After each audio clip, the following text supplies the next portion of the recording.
129 simvoldan ibarət olan əlifba ilə yazılmış informatika sözünün həcmini müəyyən edin.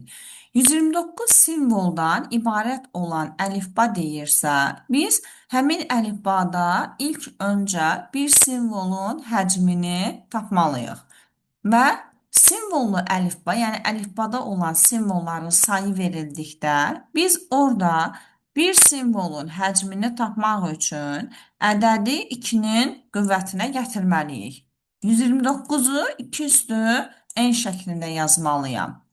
Və ədədi 2-nin qüvvətinə gətirmək olmadıqda, onu 2-nin qüvvətlərinin aralığı şəklində yazmalıyam ki, 129 2 üstü 7-dən 2 üstü 8 arasındadır. Yəni 128-dən 256 arasındadır. Və bu halda qüvvəti böyük olan eni götürməliyəm. Və buradan da tapıram ki, həmin əlifbada bir simvolun həcmi olur 8 bit. Bunu tapdım və bizdən informatika sözünün həcmini tapmaq tələb olunur.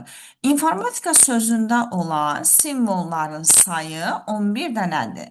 İnformatika sözündə 11 dənə simvol varsa və bir simvol 8 bitə bərabərdirsə, onda 11 dənə simvol olacaq 88 bit. Və variantlarda 88 bit cavabı olmadığına görə aldığım cavabı başqa bir ölçü vahidinə çevirməliyəm və bunu da 8-ə bölüb bayta çevirə bilərəm.